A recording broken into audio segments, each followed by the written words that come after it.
Welcome to Tech Talk Central. Today we're diving deep into a couple of Acer gaming laptops. That's right. We're looking at two options under the $2,000 mark, trying to figure out, which one might be the better pick. Exactly. We've gone through the specs, looked at some user feedback. The idea is to give you a quick, clear overview. Yeah, no getting lost in the weeds. Just the key stuff to help you decide. That's the mission today. Okay, let's kick things off. First up, the Acer Predator Triton Neo 16 gaming creator laptop. Right. So price-wise, this one's currently about $1,800 new, give or take. And used. You might find it closer to $1,400, maybe a bit more. Depends on the condition, obviously. And that name, gaming creator, suggests it's trying to do double duty.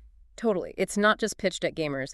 The creator part likely points towards that display. It's a 16-inch WQXGA Plus. WQXGA Plus. Okay. Okay, so that's like a really high resolution. Yeah, 3200 by 2000. It's sharp.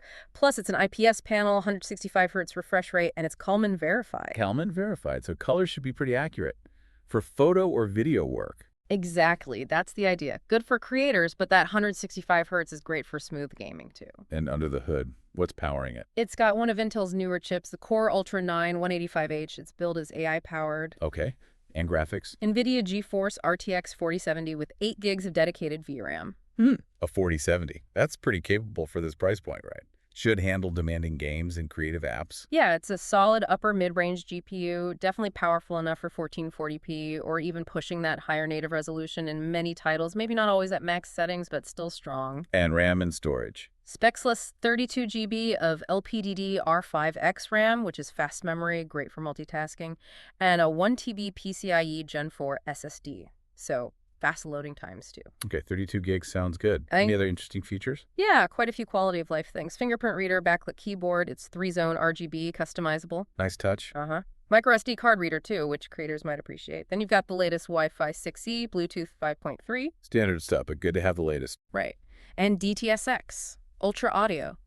Plus some AI features like noise reduction for the mic. They call it Purified Voice 2.0. Uses 3 microphones. Okay. Leaning into that creator angle again. How about ports? Pretty generous. You get a Thunderbolt 4 port, which is super versatile. Yeah, high-speed data, display output. Exactly. Plus another USB-C with DisplayPort and power delivery, 2 USB-A 3.2 Gen 2 ports, 1 with power-off charging HDMI 2.1, and a headphone jack. Pretty comprehensive. So on paper, it looks really well-rounded, strong specs, good features for both gaming and creating. It does. But, specs are one thing. Real-world experience is another. Right. What are people actually saying about it? The feedback? Well, generally positive on the build quality. People seem to think it feels premium, runs smoothly. CPU gets praise. The screen is definitely a highlight for many users. It's a comfortable keyboard, too, apparently. Yeah, that's mentioned quite a bit. Comfortable for typing. Okay, but what about the downsides? There are always downsides. True. Battery life seems to be a bit inconsistent in the feedback. Some say it's okay, others find it drains pretty fast, especially under load. Not unexpected for a powerful laptop, I suppose. No, but something to be aware of. Noise is another one. Mixed reports, some find it quiet, others mention speaker crackling issues. Ooh, crackling speakers would be annoying. Definitely. And here's a potentially big one. That RAM. The specs say 32 GB. Right. Some user reviews mention getting 16 GB, or, more critically, that the RAM is soldered to the motherboard. Oh, so not upgradable. That's the concern raised in several reviews. If true, that's a major limitation if you ever wanted more than what it comes with, or if there's a discrepancy in the amount listed versus shipped. Worth double-checking if you buy. Yeah, that's a big deal for future-proofing. What about size and weight? How portable is it? It's around 4.5 pounds and about 3/4 of an inch thick. So not super light, but not a brick either. Pretty much. Feedback is mixed here, too. Some find it reasonable for the power, others think it's a bit chunky. Depends on your expectations, I guess. Okay, so that's the Predator Triton Neo 16. Let's switch gears.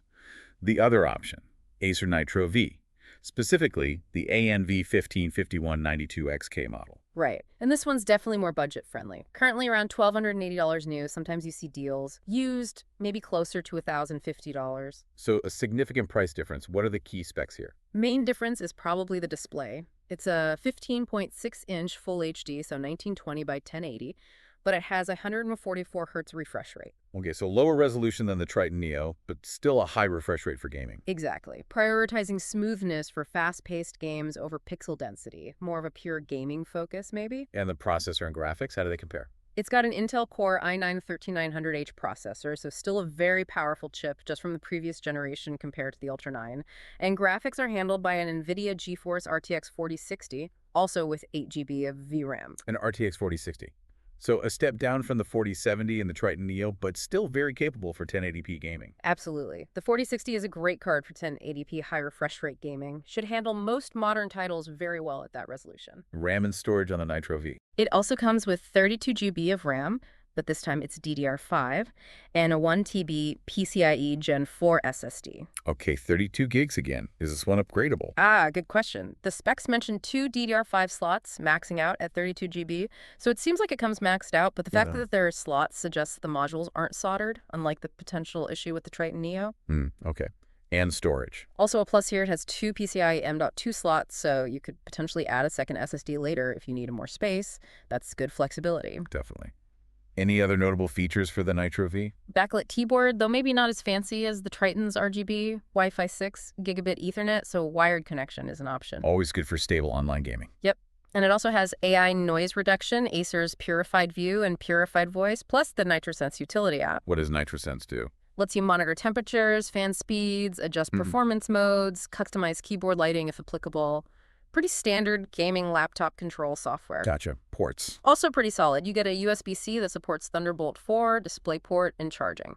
Oh, Thunderbolt 4 on this one too. That's great at this price. It is. Plus several USB-A ports, HDMI 2.1, headphone jack, Ethernet port, and even a Kensington lock slot. Okay, so specs-wise, it seems like a really strong contender, especially for the price. How's the real-world feedback? Generally, people feel it offers good gaming performance for the money. Solid build quality is often mentioned. The fast SSD gets positive comments too. Value seems to be a key takeaway. But there's always a but. What are the common complaints? Mixed feedback on overall speed. Some find it snappy, others report some lag or stuttering sometimes. Even with an i9 and 32 GB RAM. Okay. Yeah, could be software, could be specific scenarios. Graphics quality and heat management are also mixed bags. Some are happy, others report overheating during long gaming sessions. Overheating and fan noise often go hand in hand. Exactly. Fan noise is a pretty common complaint. Users say the fans can get quite loud when the system is working hard. Expected, maybe, but still something to live with. Definitely. And the biggest consistent negative seems to be battery life. Many reviews describe it as poor. Okay, so definitely not a laptop you'd expect to use unplugged for long periods. Not really, no. Common for gaming laptops, but seems particularly noted here. How about size and weight compared to the Triton Neo? Very similar, actually. It's listed around 4.66 pounds, and thickness is roughly an inch. So again, performance-focused, not ultra-portable. Right, so stepping back, we've got these two Acer options under $2,000. How do they stack up head-to-head? Well, the Predator Triton Neo 16, it really leans into that high-res, color-accurate display. Great for creators and gamers who appreciate visual fidelity. Plus, it has that newer Gen Intel Ultra processor. But the potential downside is that soldered RAM. That's the big question mark, yeah. If upgradability is important, that's a serious point to verify. It feels more like a premium multi-purpose machine. And the Nitro V? The Nitro V is maybe more of a focused gaming machine. Prioritizes that 144 Hz refresh rate for smooth 1080p gameplay. It uses a slightly older but still very powerful i9 processor and the RTX 4060. And the big pluses are the potentially upgradable RAM and the second SSD slot. Exactly. More flexibility down the line. But you have to accept the trade-offs. Likely louder fans, definitely shorter battery life according to users, and a lower resolution screen. So it really comes down to what you value most, doesn't it? Pretty much. If that amazing screen and the latest CPU are top priority and you can live with potentially non-upgradable RAM, maybe the Triton Neo 16 is worth the extra cost. But if you're focused on pure 1080p gaming performance, upgradability, and saving some cash, then the Nitro V looks like a very strong contender, provided you're okay with the noise and battery limitations. makes sense.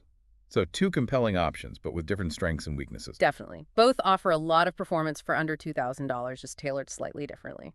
All right, well, hopefully This breakdown helps you, our listeners, get a clearer picture.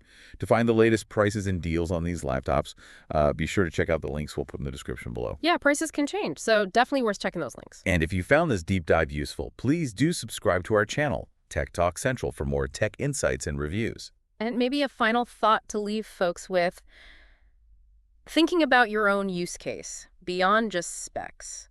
How much does something like potential fan noise or battery life really impact your decision compared to, say, raw frame rates or screen resolution? It's always a balancing act, isn't it?